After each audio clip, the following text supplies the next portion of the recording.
Because this one thing Bird had told me when I was in jail. He said, man, you know what? When I come to these Indian Words town, I got that law with me. When I got that police in front of me with them lights, they respect that.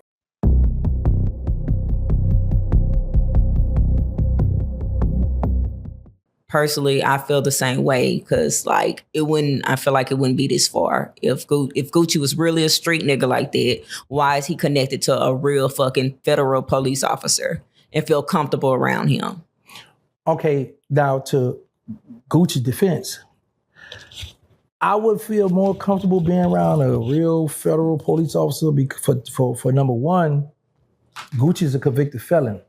So we got to be mindful that Gucci don't want to be around someone that's have weapons and it's illegal, like what happened with Honeycomb Brazy. Right.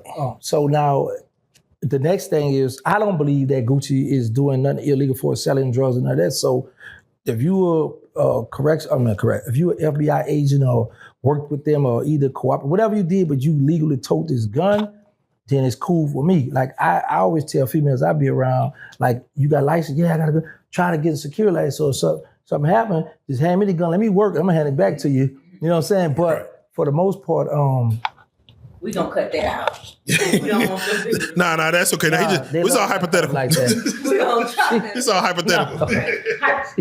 Hypothetical. Yeah. Allegedly. Yeah. So hold on. When you asked me that question, you should say your name. The people need to know who you are with that behind that voice. Yeah, so they can Google something. Okay. It's Frenchie.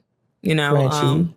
Worldwide Frenchie. It's Frenchie at Worldwide Frenchie on Instagram. And so I asked the question again? Yeah, you're gonna chop it up. No, I'm gonna chop it up. It's good. It's not allegedly. This is the truth. No, I'm messing with you. Yeah. They know how we give it up on. Yeah, no. All right. So you feel to have an off-duty cop, which to me makes sense.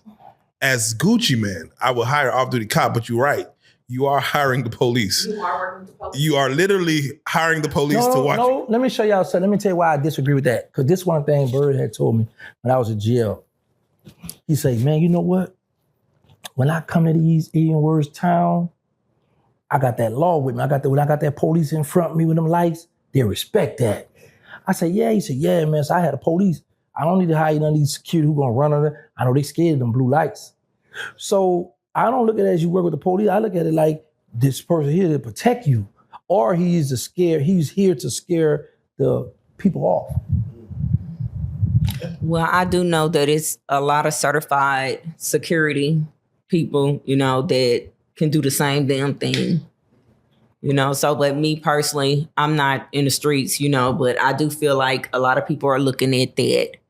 Another thing, what about accountability on these contracts? Because everybody is so mad seeing Gucci is taking these people money, but a lot of times people be hungry and they sign something and then they don't want to stand on it. So I say it's accountability. What about you? Yeah, I agree with that. We just spoke about that earlier. I was like, rappers, we want to get on so bad. So it's like, say if you're an artist, and I'd be like, listen, I'm about to bring you over to Chopper City Records, I'm about to bring you over to BG, or I'm about to bring you over to Cash Money Records. In your mind, okay, they already up and they're doing this. Your mind on, I want to get turned on, I want to get turned up with Birdman.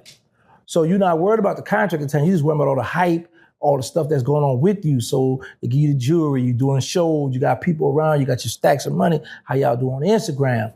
But then later on, once all that money gone, paying bills, outfits, take care of the family, whatever you're doing. Reimbursing people that supported you, reimbursing people that supported you while you was locked up. Right.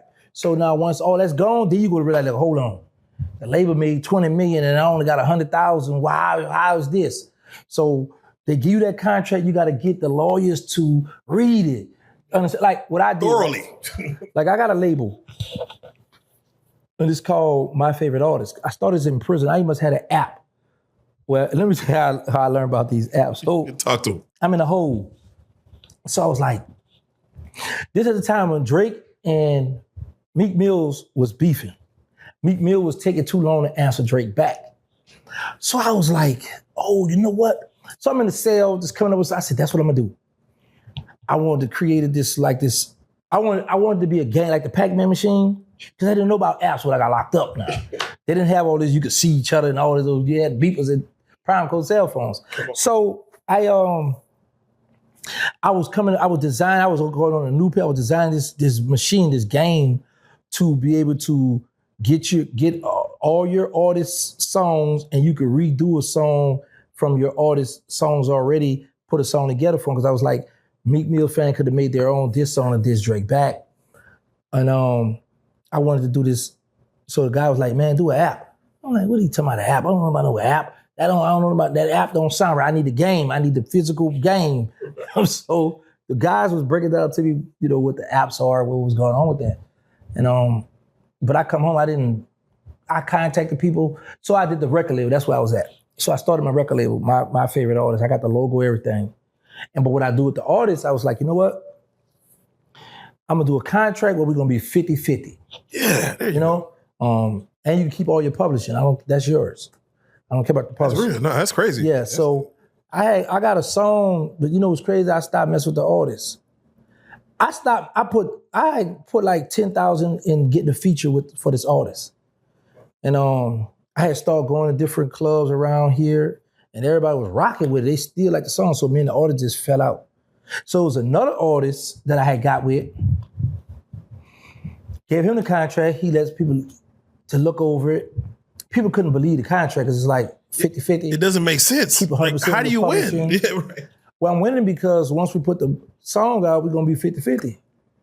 I'm not trying to get like, you know how they do you gotta get points to the artist. I want you to be comfortable. So if you do decide to leave, you're gonna be like, man, I'm rich. Okay. It's pretty much like you own part of my label, but you're not on my label. You don't own the label. But you be 50-50. Yeah. You know what I'm saying? Once I recoup all the money I didn't put out, you see all this here, we're gonna be 50, we're gonna bust down. Or if you put money, however we do it. But you weren't looking to get rich off of another man's work. No, of course not. Because I've seen too much of that over the years. And my thing all it takes is one song, one hit, and you good. I know what I'm gonna do with the rest of my money because I got I'm gonna get into the movies.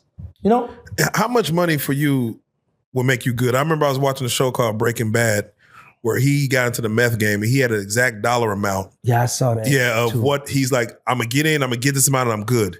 What is an amount for you that you're like, I'm good, I don't gotta do much more after this? Okay, when you saying that means like I got my land, my house. Yes, you bought everything you want. You bought everything you want, you have it, and you have this amount in your account. Anywhere from 2.5 to 5 million. That's not too crazy. That's not too crazy. Yeah. That'll last you a couple years. Well, it's gonna last me longer. This economy. See, you gotta think about this, Joker. In my teenage years, I had Mercedes-Benz. I don't like Infinity right now because it's like your average little person drive that stuff now. Yeah, it used to be big. Yeah, when I had it. So I had the Rolex. I've had all that stuff. So all that don't excite me no more. I'm about land now. Or like I say, I finally got my auction license. So I went to New Orleans last month. I got 4 cars in one van. So now I'm gonna get because here's the thing I learned about your family. Everybody got planned for your stuff. My little brother and them, they never got a van. As soon as I got that van, oh bro, I'm gonna do this and this. I'm listening, oh yeah. My cousin, bro, I'm gonna do this and that. I'm like, oh yeah, I'm gonna take my van back to Dallas. That's what I'm going with my van, you know what I'm saying? Right. Because I'm like, I could do medicine carries, all kind of ideas with my van. But anyway, so I got a lot of ideas. I just thought when I say that word, I remember I told you before, this old head named Jesse Cage. Shout out to him. He did like 27 years. He's home now. Yeah. And we was in Maximum Security. And I used to be talking about a lot of stuff. He said, Gangsta, you wanna know what your problem? I said, what? He said, man, you long on ideas and short on cash. Oh. I used to hate him, bro. I couldn't stand it for years. Then as I gotten older, more mature, I realized like we have a lot of ideas, but we don't have the money to do it.